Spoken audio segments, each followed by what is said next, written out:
There are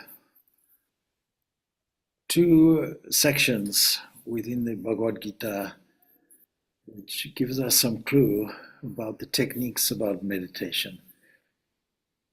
If you think meditation is significant and important in the process of spiritual life, understand that in the Bhagavad Gita of 18 chapters, only one or two stanzas in the 5th chapter of the Bhagavad Gita and the whole of the 6th chapter is to do with meditation. We can say 1/18, if you want to put it like that, of the Bhagavad Gita is to do with meditation. That doesn't diminish the significance and importance of such a thing. We all have to meditate. Why? Because the whole understanding of growth, spiritual life, a kind of maturity that helps to balance us, is all based on taking our attention as a faculty and steering it in a certain direction consciously.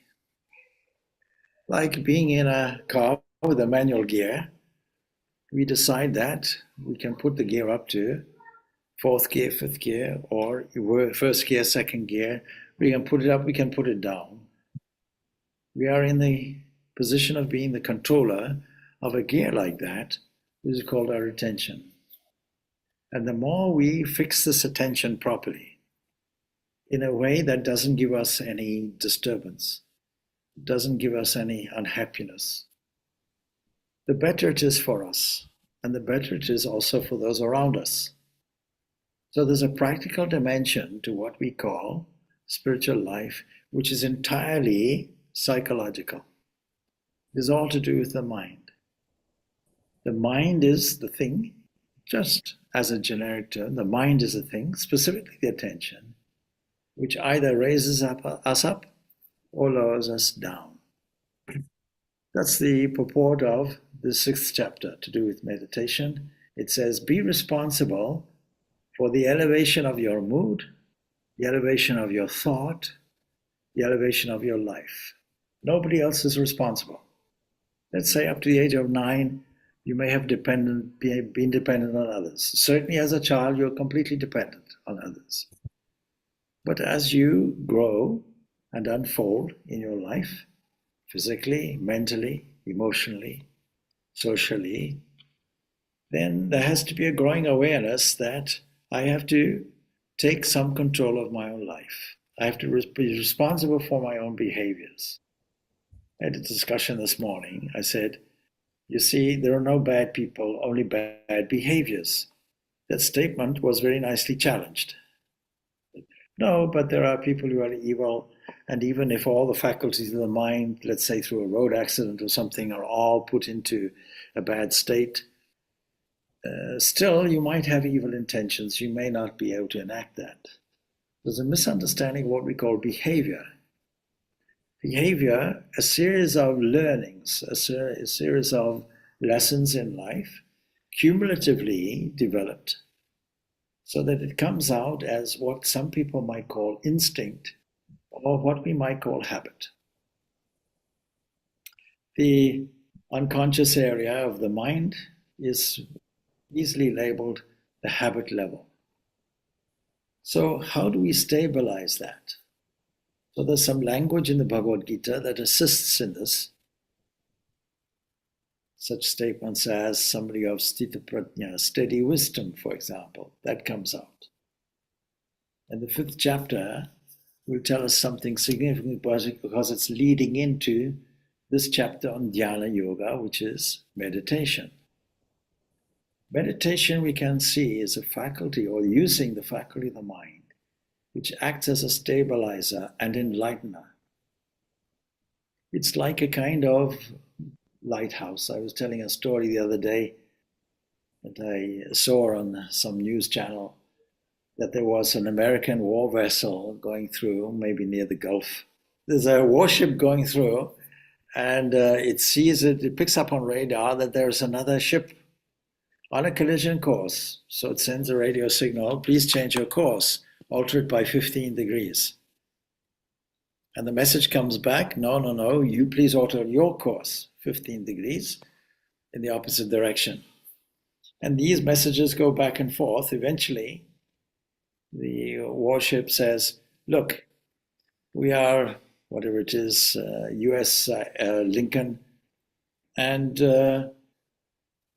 we have to ask you to change your course because our course is on course. We are bigger than you, basically, and we are supported by submarines, and there are a number of other supporting ships and so on. And we are prepared to defend ourselves. And the message comes back, well, I'm sorry, you still have to change course because we are a lighthouse. We're not moving anywhere. So we can imagine that we are in life heading in a certain direction, not understanding that the real stability that cannot change will be our enlightening aspect of a fixed attention on something that is internal, something that is profound. The Katha Upanishad tells us that most of us are looking outward through the windows, if you like, of the sense organs, and one wise person, because it's not the regular thing to do, not finding any answers outside, will start looking inside, introspection. And the introspection will not necessarily just be a psychological introspection as part of a psychology. It'll be going even deeper than that. An investigation in answer to a question, who is the knower? Who knows it? Until we reach a point where we find a knower, a thinker, a witness. That we call the Atma. So what are the conditions for that? Sri Ramakrishna gives us 4 conditions for householders, which we can combine. One condition is always sing the glories, divine glories. Why would we want to do that? It's because what we are seeking cannot be identified as an object. The supreme principle is beyond the range of thought, beyond the range of words. Words come back together with the mind, say the Upanishads.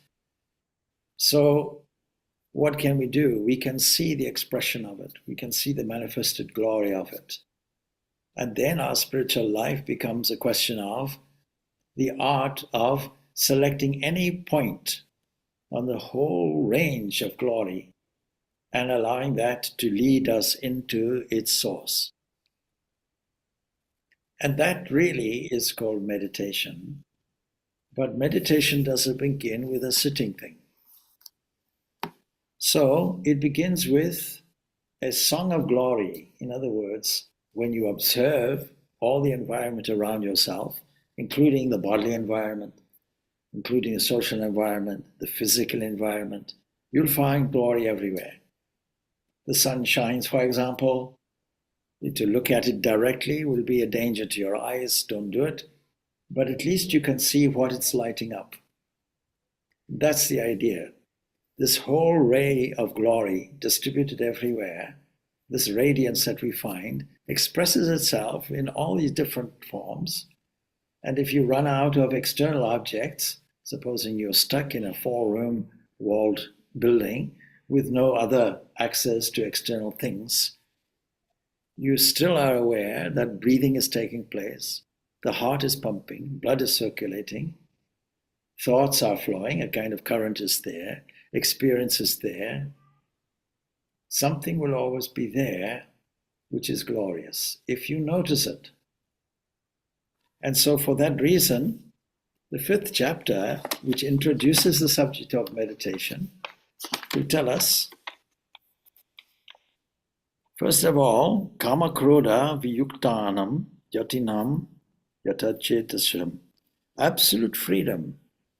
Now we think that nirvana, the term nirvana, is a Buddhist term, but here we come across the term Brahma Nirvanam. It means absolute freedom. So absolute freedom is both here. It's also hereafter. It's also post-mortem. For those sannyasins, this term is used, sannyasin. That means those people who have renounced. Now, there's a trap. We think that the term sannyas is somebody like me with a red cloth or something who took vows and led a monastic life. That's not what is meant. So sannyasins who have shed, renunciants who have shed two things. What are they? Desire or lust. Lust is a kind of exaggerated form of desire. Desire can start off with a mild thing and develop into a big passion. And then anger, because when I don't get what I want, I get frustrated. If you put these aside completely, subdue your mind completely, in other words, you're in charge of its direction, and those people realized this internal self that the Katha Upanishad describes is being looked for, then what will happen? We can then sparshan kritva bahir bahnams, shutting out external objects. That is, instead of consciousness flowing out through the senses, stop that flow. Shutting out external objects. We do it when we close our eyes, close off the windows, and the internal windows open. It's called a dream. Fixing the gaze between the eyebrows, not literally, but fixing the gaze, in other words, declutching our vision normally steered outwardly, equalizing the outer inward breaths moving in the nostrils. That happens when we stabilize our thinking, and those who feel a little nervous. So you could do that deliberately in a process of regulating breathing. Swami Vivekananda in his Rajaga Yoga gives us some practical ways of doing that. 3 exercises he gives, which are safe. The contemplative person who has controlled his senses, that is the outgoing propensity of the mind and intellect, the internal ramblings of the mind, who is solely pursuing freedom, who has cast away. Now he adds desire. He adds to desire fear, because that's the opposite, and anger. He is indeed ever free, complete sada mukta, complete eva saha, completely free. Free from what? Free from all the restrictions that can occur. Then he says, knowing me as the enjoyer of sacrifices, austerity, or what have you, the supreme Lord of all the worlds and the friend of all beings, he attains peace. Now, when people say, I want to learn meditation, the question then is, why? I want to get some peace. No, go away. Get peace of mind first. Once you've gotten peace of mind, you're ready for this meditation. So we don't start off with sitting, meditating. We start off with self-control. And that is why on the very chapter of meditation, it comes out like this. Anasrita karma parlam karyam karma karoti yaha. The Lord said, he who does this work, the work you ought to do without depending on the fruit of your action. Motiveless action. You do something, not to get something, but for the joy of the expression of it. That person is actually a sannyasa. Not a person who took monastic vows.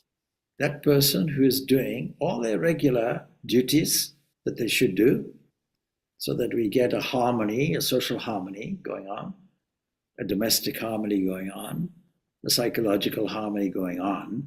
You'll only get that harmony when all the expectation is dropped. It's the expectation that is giving us this anxiety. That person is a yogi. That means somebody who has mastered this concentration. Not one who is without sacrificial fire and action. In other words, if you say, I won't perform all the ritual anymore, I'll put that aside, but even the ritual is being done to get some effect. I'll take away all my normal duties, and I'll now go into ritualistic religion, That will give me freedom. No, it's not that kind of renunciation. So coming back to Ramakrishna, make sure that you're always singing the divine glories. Singing means not necessarily the vocal cords, although that's wonderful, but the heart is singing, the heart is being elevated. Then secondly, not in any order I assume, always lovingly repeat the name of the Lord. The source that gave you so much joy in seeing the glory, you're now tuning the attention in with useful words. You're now using guiding thoughts which are evoking the highest principle. You're doing it lovingly, not with any expectation. Keeping the mind tuned in like a well-tuned transistor radio into a broadcast. Whenever it goes off, you retune. That is called japa. And then seek holy company. We have an ashram here. Since COVID, there's been a depletion, like many places, depletion of people visiting. And it's given us the advantage of broadcasting like this on media, Zoom and so on. And that gives a wider range. But it also induces people to stay away. It says, well, now if you expand that, you say, I'm a Roman Catholic, I won't go to church because I can tune into a service at St. Peter's in the Vatican. Nothing could be better than that. Missing this idea of this holy company. This is the reason why we have churches, temples, dedicated buildings. This is the reason why you have a shrine. And of course, the holy company is sought individually in the domestic environment by having a suitable place for your meditation practice. And then from time to time, go into solitude. Now that's the key cornerstone of what we are going to discuss. What does solitude mean? There's a very interesting book that I came across. It is called The Anxious Generation. The author of it is somebody called Jonathan Haidt. And he says something very interesting, which is being picked up by educationists.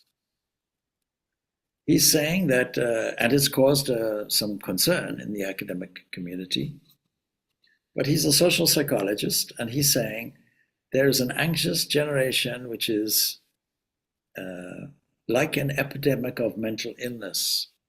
It is causing us some instability.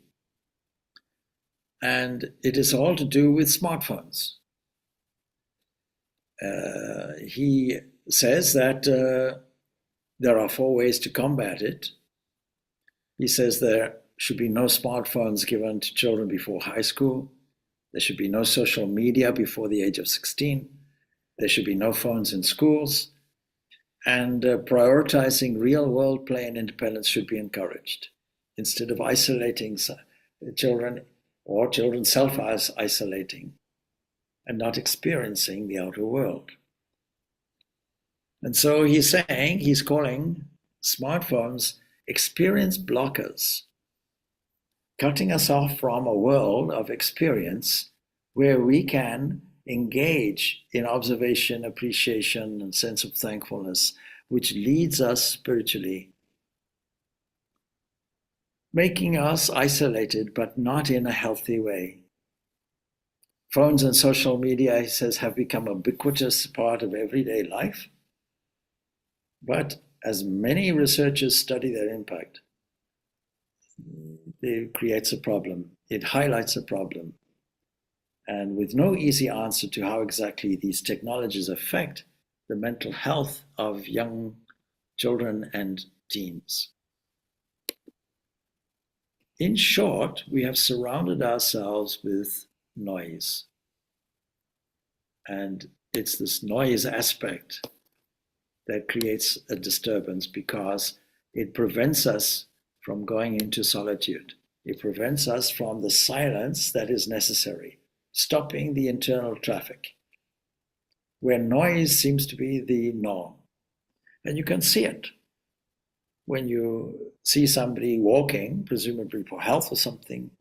They are listening to something. Now, I don't know what they're listening to. It could be something useful, or it could be taking their awareness away from the process of walking and the environment in which they're walking. There's a great advantage to being aware of your environment, because it leads the mind to this central point of harmony. And for this reason, when we have retreats, they are silent retreats. There's a whole encouragement to put yourself into a state of solitude where the mind can be introspective, appreciative, where we can fill the mind with higher values and joy, not use it for a sense of continuous revamping past emotions or things like that, but for tuning our attention into the present moment. And that present moment is filled with silence. For starters, it's not filled with anything until we fill it. Then what should we fill it with? But before we fill it, there's a moment, a pause.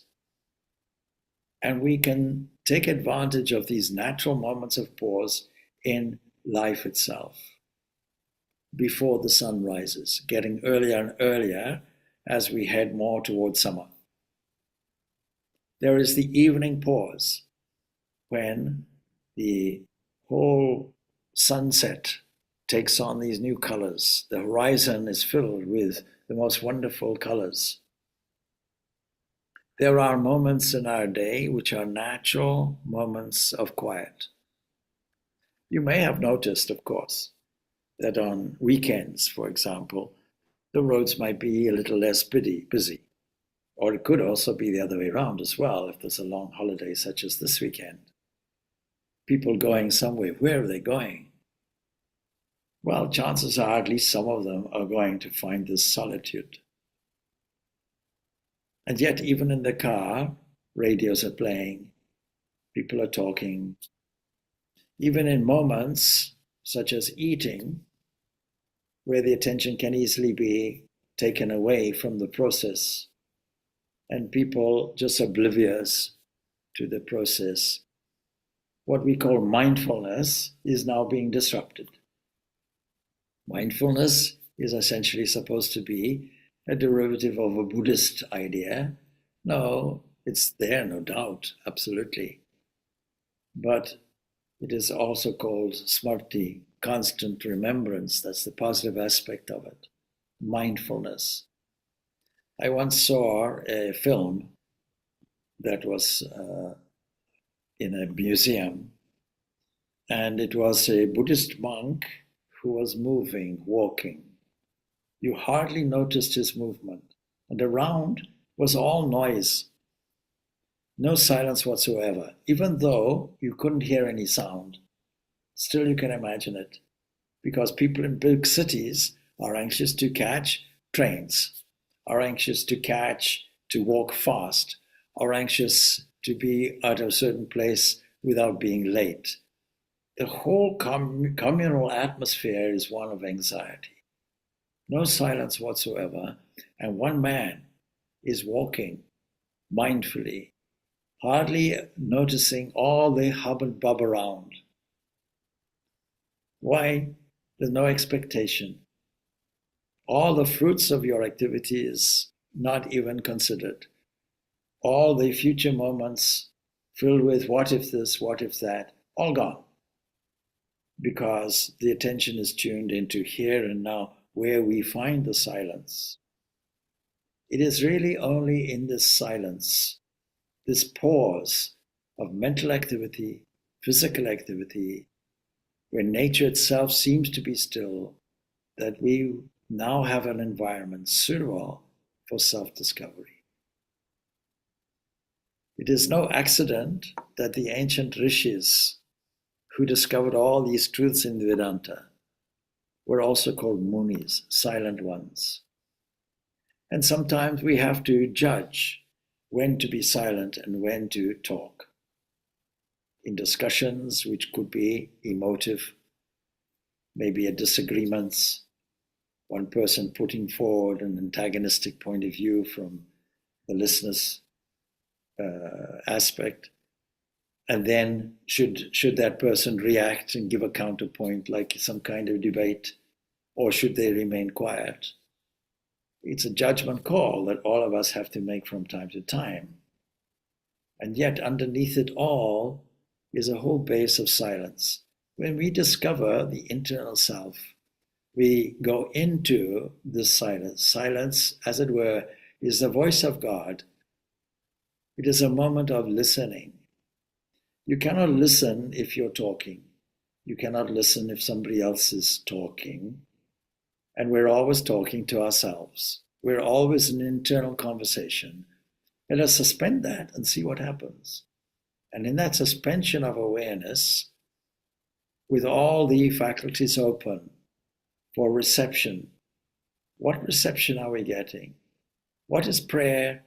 Prayer is listening to the voice of God, listening to the divine, suspending our sense of I, first person singular, gone, future tense, gone. A moment where we are able to enter into the silence and sit there without any expectations. I put it this way, I think it was St. John Vianney who noticed a person in the church for hours on end, was curious enough to say, "What did you do? I'm curious, if you don't mind me asking." And the answer came, "Well, nothing. I just look at him and he just looks at me." Entering into that area of quiet where no external thing is impinging. And so it goes on. Know that as concentration, actually, or yoga. Yoga in the sense of concentration, a unity, not only a process toward unity, but the unity itself, which is in fact called sannyasa. That is, devoid of expectations. For no one becomes a one who is concentrating or mindful, what we call a yogi, without renouncing desire for the fruits of all your activities, giving that up totally. The person who wants to enter into the stillness of contemplation, who wants to attain this steadiness and concentration, this fixity of mind, then of course, initially there'll be a struggle, there'll be a movement toward it. But after that, once you've attained it, serenity is said to be the means, says this stanza, third stanza of 6th chapter of Bhagavad Gita. And when one has absolutely no attachment to sense objects, they can come, they can go, or any of these actions and activities and noise and movements, externally or internally, and has renounced one's own self-centered will or thoughts, the sense of egocentricity that the whole world revolves around a certain psychophysical entity that is labeled I, then alone is one said to have attained this steady concentration, this fixity, this discovery moment. So what should we do? We should learn to elevate our attention from any point of glory to this divine self where steadiness is there. And what should be our attitude then toward everybody as a result? Sona mitra yudasina madhyastha dvesha bandhusu. The one who stands supreme, who has equal regard for well-wishers, friends, enemies, neutrals, arbiters, the hateful relatives, for saints and sinners alike. An equal attitude for all. Why? Because underneath it, the substratum is the same. Underneath it, the substratum is all silence, is all quietude, is all one without a second, is all non-changing, no movement. It's not that it is dead, it's not that it is nothing. It's not that it is nihilistic. It is in fact all fullness, more than the mind can understand. And yet we can catch a glimpse of it, sitting by a lake, overlooking or surrounded by forest and mountains. We catch it. Overlooking a valley where the sun is setting, we can catch it. In moments when all the birds have retired and gone to their nests in the evening, we can catch it. In Africa, when that moment is there, the last remnant sounds we hear is the sound of doves. It's the most beautiful sound, and even that goes. And then the darkness of night comes in. Maybe insects chirping can come out, but there's that interval, that pause. And in our day, we find these natural pauses, which we can take advantage of. So what are these moments of day? They are identified as the junction between night and day. Just before the sunrise, when the sun rises, midday. Midday is a kind of natural pause in many, many Mediterranean countries. In fact, many warm climates. A natural siesta is coming in. A natural quietude is there. We were talking recently about people who had visited Spain and for the first time.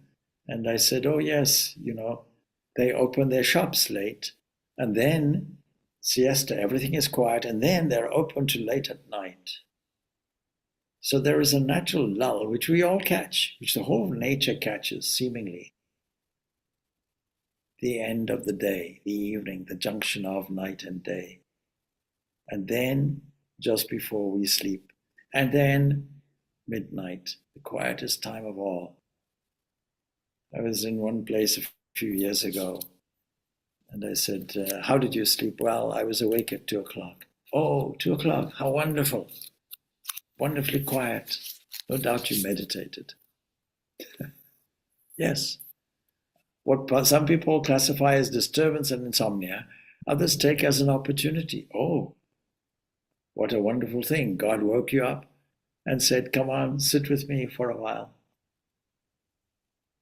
So we have to sit in quietude, in meditation, which means we have to be accustomed to it in our waking life. We have to be careful about the smartphones, that it doesn't create anxiety for us. Anxiety is a turbulence. We have to make sure the turbulence is settled. So from time to time go into solitude as a practice for householders who get away from the tremendous anxious movements, the panic, the almost panic zone, which we find in urban areas, in the center of urban areas. People rushing past, people pushing, people concerned. You can see it on their faces. No wonder they require holidays. But supposing you say, let me dispense with all the holidays. Supposing you take a lesson from the heart and the heartbeat. The heart, a peristaltic pump, knows that it can survive without going on a holiday by pumping and resting. A pulse and rest, pulse and rest, pulse and rest. We should learn the art of doing that. So once we have that, then we can concentrate our minds. Living alone in solitude is the recommendation. That is, even in our household, we can find a place where we can sit when nothing else can disturb us. If we read the first steps, that chapter in Swami Vivekananda's excellent book there on meditation, first steps, Raja Yoga. Find a place. If you can afford a room, you take a room separately. Otherwise, a corner. Otherwise, anywhere else will do. Make sure it's a clean place. Make sure you put flowers as best environment for the yogi and things like that. But this person, a yogi, somebody who wants to subdue the mind, somebody who wants to go into this silence and solitude, should always, always, not just at certain moments, concentrate the mind. Living alone in solitude, having subdued, ideally, having subdued his mind and body and got rid of desires, in other words, and possessions, means getting rid of I and mine. I am not a prophet actor complex, getting rid of that whole idea. In a clean place, having firmly fixed the seat, neither too high nor too low, spreading over and so on various layers. Don't get technical in terms of that. You can't say, no, I can't meditate. Why? I never found kusha grass. I never found a deer skin. No, these are just, in other words, a soft seat, but one which is firm, not a luxurious couch where you fall asleep. And sitting there on this seat, making the mind one-pointed, restraining the activities of the mind and the senses. That's where all the noise comes from. One should practice this concentration. Why? To get liberation, to get something? No. Self-purification. You're doing all of this to purify the mind. Now, purify, clarify, is compared to the mind as a kind of lake, all in turbulence. By introducing the higher values continuously, which have no possessiveness in it. No I, no me, no mine, no future tense, no past regrets.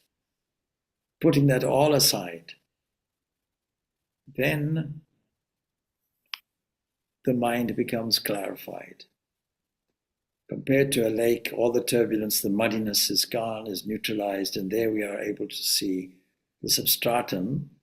If you use the analogy of a lake, that which is standing there below it all.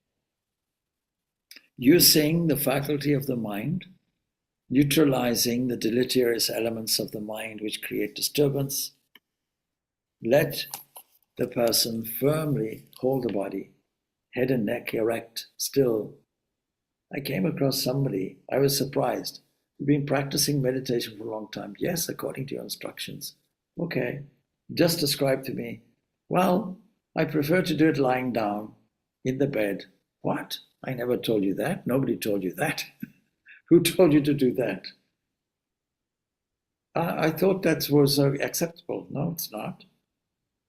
You sit firm for a number of different reasons, holding the head and the neck erect, the chest, the neck, and the head in the straight line, and still steadying your gaze so that it's a kind of brooding, neither focused on the outside nor the inside, and not looking around, not looking to see whether somebody else is doing it.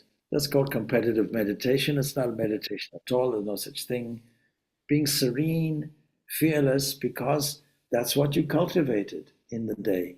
This whole atmosphere of silence was cultivated. And firm in self-control, the mind self-control, then you should sit for concentration, only thinking of the highest principle.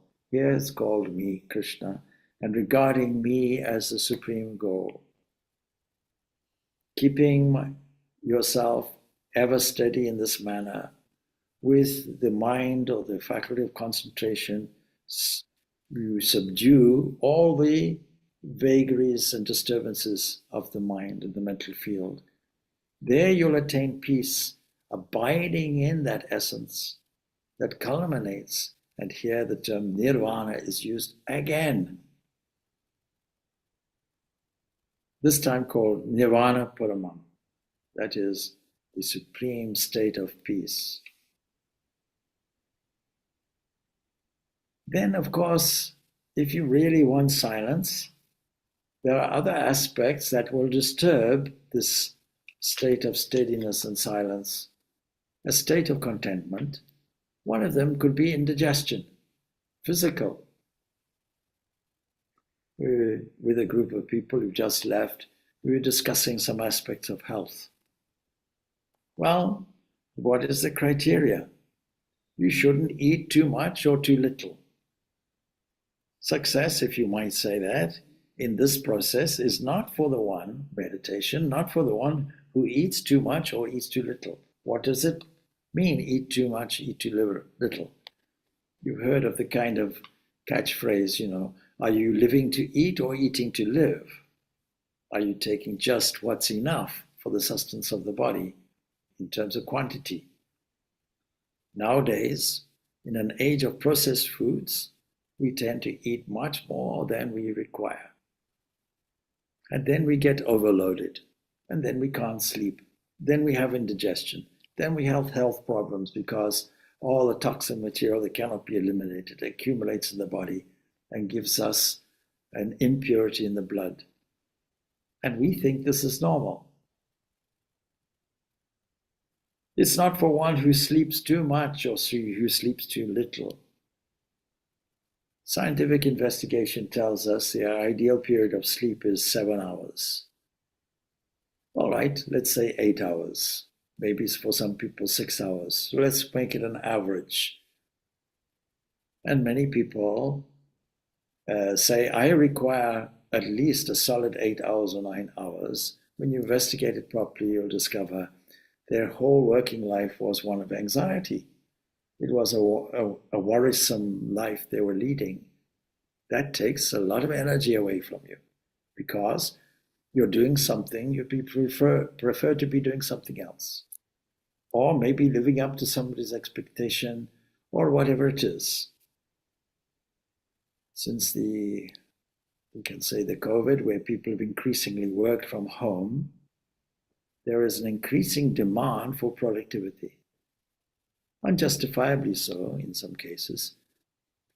And so there are either two problems. Either you're inefficient with your mental attitude or your organization, or what you're doing is in an environment of being under-resourced. Either way, we can solve the problem. So we have to be moderate in eating, says this Bhagavad Gita, and recreation as well, which we require, by the way. Temperate in our effort and actions. We have to be regulated in sleep and wakefulness. Then our process becomes the destroyer of misery. And I think everybody wants that.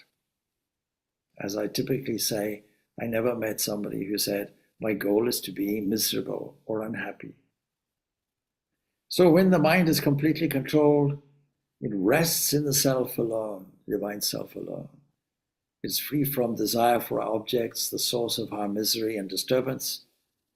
Then one is said to be established in this steadiness. We might say in this quietude described as yoga, complete concentration, where concentration means the object and the subject merge into a oneness.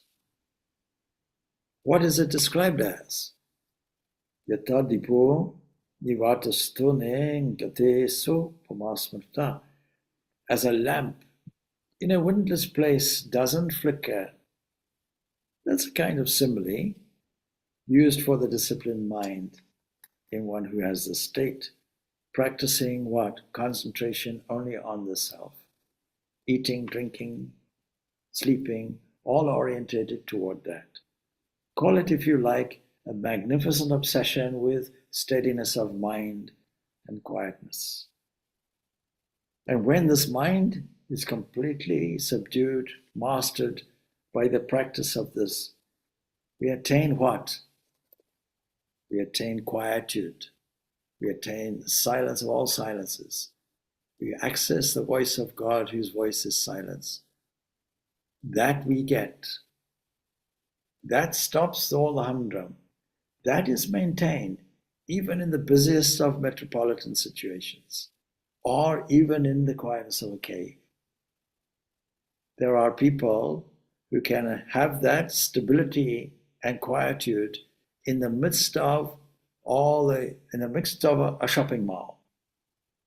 And there are others who find the greatest disturbance in a cave.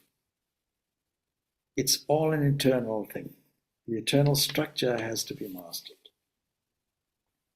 How do we get this silence, this quietude? We get it by beholding the divine self, by our little self. We are satisfied in the self alone And that is a technique, because the precondition is that all desires go. Desires, fear, the opposite of it, and anger. All that goes. Why? Because we filled up with something that is displacing them. We are told sometimes one of the best ways to get rid of an addiction is to create a counter, more positive addiction. That's why in many drug centers are Christian orientated. And instead of having a reliance on drugs or dependent on that, the dependence has shifted. It's shifted to the supreme loving entity. In Christianity, of course, it's called Jesus. In other cases, it's called by other names. But it's the same entity, your internal self. That's where you'll find this equanimity of mind.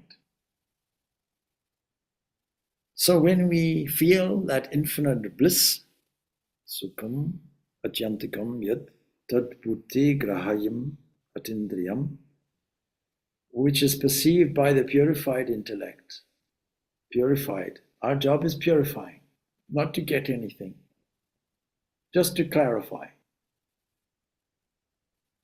When we have transcended all the senses and established in that, we don't waver from reality. We are steeped in that internal silence, in the midst of all the hubbub of life. Having gained this, we think there is no greater gain because everything is now full. Being established in that, we're not shaken even by the heaviest of sorrows. Now we have a practical application for all of this. What is the merit in the still pool of the inner silence? In that attitude that lives with us, that calmness that penetrates our active, working, waking life. Not only are we calm, are we at peace, but also we become the kind of lighthouse, if you will, that remains fixed where other things have to move around us. And we are not shaken even by the heaviest of sorrows.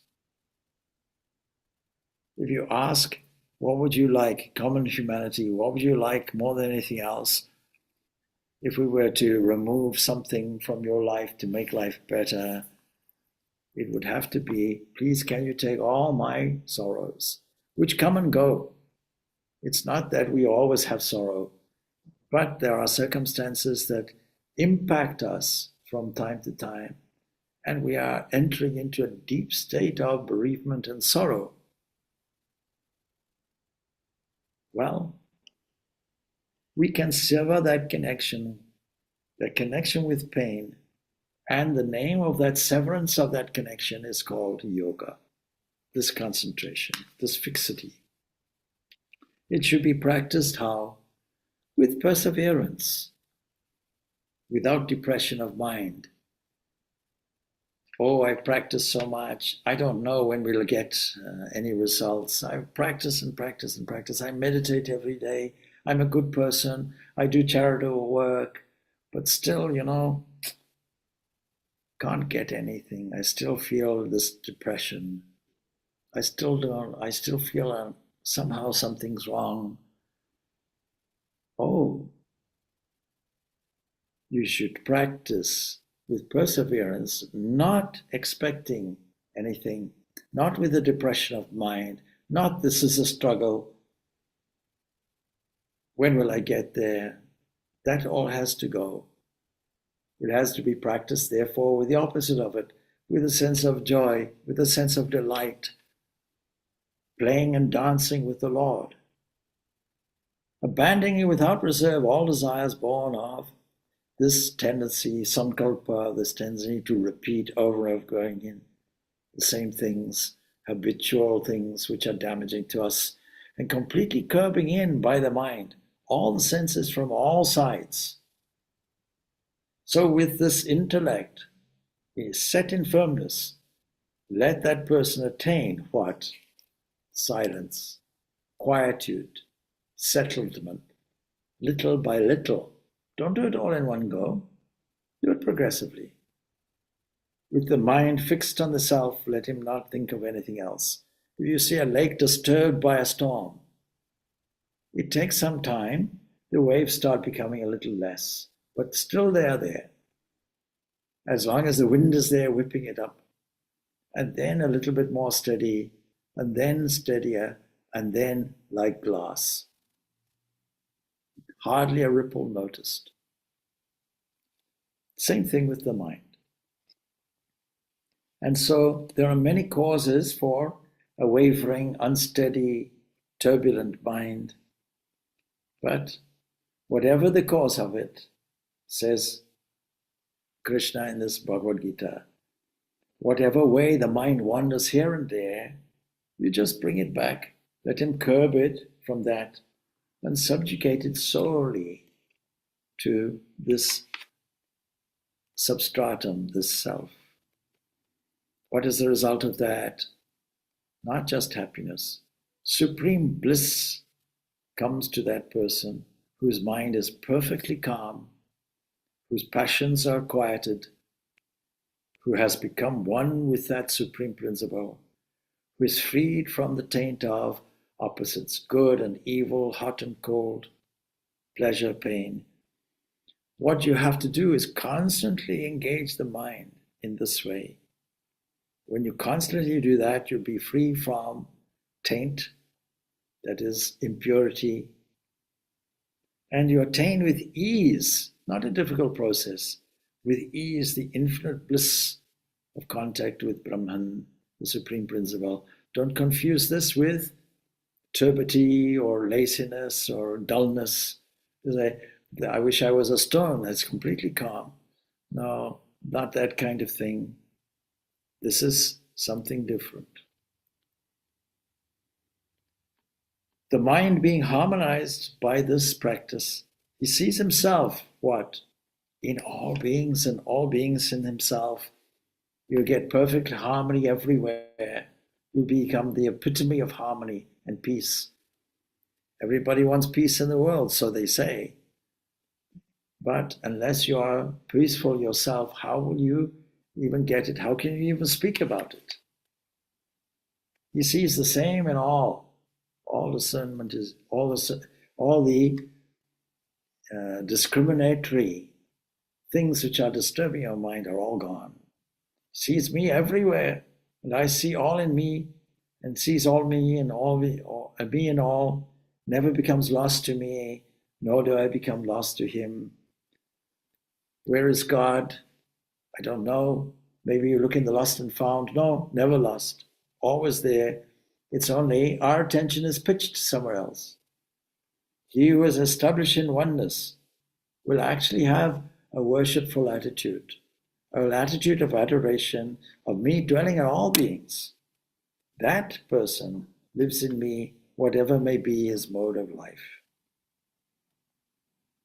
And so that person who is prepared to go along the steady practice, not expecting a result, polishing the mind, purifying the mind in a slow, steady way. He doesn't judge pleasure or pain anywhere or everywhere, and everything is applied in all circumstances to himself as well. Is it easy? Well, if you take it as a difficulty, that is self-defeating also. But we have to acknowledge that there is restlessness in the mind. The mind is not silent. We have to induce it into a sense of silence or steadiness or quietude. Because the mind is restless, it is turbulent, it is also strong, it is also obstinate. And therefore it seems as difficult to control as the wind. This is the objection that Arjuna raises. And Krishna admits it. He says, yes, it's doubtless like that. But by practice, by non-attachment, you'll get it. It can be controlled. Giving us a hope. The possibility is for all of us to do it. It's hard to attain by someone who can't control himself. That's the key, controlling the mind. But can be attained by the one who has controlled himself and who strives by the right means, with the right attitudes, that is. See, all of Buddha's Eightfold Path is the right means, right occupation, right thinking, all of those kinds of things, 8 of them. So every effort is used, and the final assurance is no effort is ever wasted, because it's a process of growth. Like climbing a ladder, you take one rung, leaving the other one behind, and continue. Because we have an ongoing, unlimited possibilities to pass these university exams, and we do that with an attitude which is always positive. Now, what do we mean positive? It's more than positive. It is absolutely exuberant with joy. When we say somebody is a positive thinker, what we mean is somebody is trying to be positive. Intrinsically, it's negative. So somebody who has this bubbling joy, enthusiasm for life, renunciation doesn't mean coming away from life. In the, let's say, Middle Ages, there was a movement called the Albigensians, otherwise called the Cathars. It was there in northern Spain, southern France, and so on.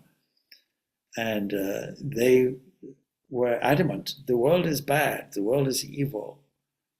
Our understanding of renunciation and detachment is move yourself away from the whole world.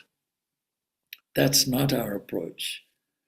Our approach is, no, it is the world which is, in Ramakrishna's language, is the mansion of mirth. It doesn't have to be the cage that is holding you. In what seems to be like the imprisoned splendor, the book like that by Reynold Johnson. But I know what he means. It looks like that, it feels like that, it seems to be like that, but it's not. Freedom is with you already. You don't have to look for it. We don't have to peep out of the window, when will it arrive? It is here, it is now, and tuning our attention into it will access that silence. And the prerequisite is silence also. Moments that we can use in order to nicely access it, to enter into the still, sweet waters of divinity. It requires not only cultivating silence of the mind, but also is the culmination of it to where we discover it. Well, with that, we'll leave it off. Om Shanti, Shanti, Shanti. Peace, peace, peace be unto all. All right. Thanks. Thank you, Swamiji.